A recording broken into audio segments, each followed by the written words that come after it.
bidang ekonomi ada dua orang putra Indonesia yang punya critical thinking saat ini, yaitu Bapak Rizal Ramli dan Bapak Faisal Basri, yang berani mengungkapkan perbedaan muscle knowledge-nya pada pejabat negara di bidang lain seperti mineral, pertambangan, perikanan, kelautan, pertahanan, teknologi, national security, dan banyak lagi. Seakan-akan tidak ada orang yang berani memberi saran, nggak ada yang bunyi. Memberi kritik dipahami oleh fans penguasa adalah hanya oleh mereka yang sakit hati. Pengkritik adalah orang yang iri, orang yang dengki, orang yang pengen jabatan. Padahal dalam demokrasi, perbedaan pendapat itu dapat menjadikan sebuah bangsa ini alert atau waspada, dan ini harus terus dibangun budaya beda pendapat yang sehat. Contoh dalam urusan coronavirus. Jauh-jauh hari saya tidak setuju dengan lockdown negara, tapi setuju dengan lockdown kota dengan argumen pendekatan keamanan atau national threat. Dianggap lebay memahami corona yang bagi pejabat saat ini hanya masalah kesehatan, sementara saya melihatnya sebagai ancaman negara. Lalu ketika memposting harga $1.15 ribuan, di mana tujuannya mau mengingatkan ada kesalahan bernegara sehingga kita kena hit, dianggap tidak sensitif karena dolar itu menguat, itu masalah global.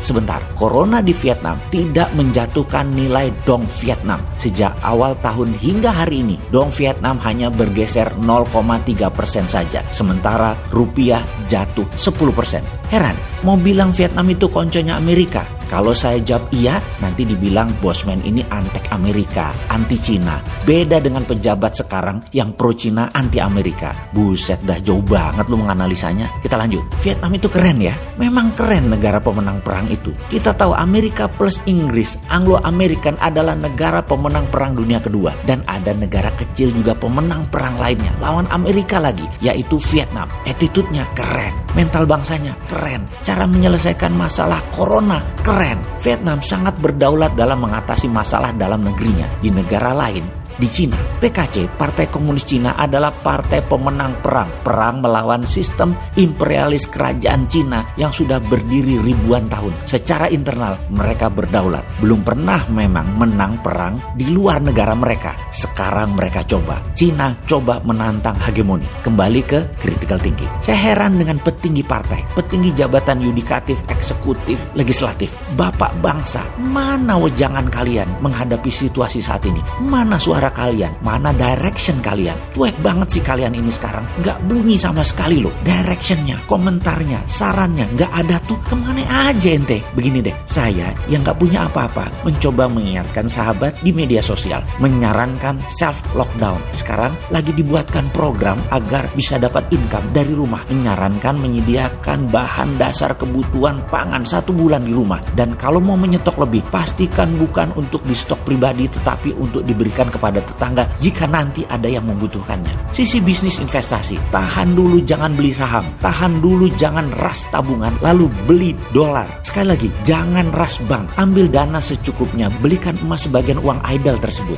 Jangan bergerak jika tidak perlu, tidak buka bisnis baru, tidak belanja hal yang terlihat murah namun tidak liquid, misalnya beli tanah di pinggir kota. Cash is king sejak bulan lalu kita dengungkan. Jaga kesehatan, lakukan bisnis dari rumah, bangun kekuatan ekonomi dari rumah. Sekarang kita mau tanya sekali lagi, mana suara para pemimpin struktural, pemimpin politik terhadap masyarakat? Mana sumbangan apa kek? Juga kalian para 9 naga dan pengusaha yang setelah lama menjadikan rakyat sebagai pasar. Inilah waktu kalian untuk giving back. Ditunggu loh kontribusinya. Kemana kalian semua itu? Apa jangan-jangan gak ngerti kenapa dolar 15.500? Mengapa ada corona? Mengapa harga minyak $22?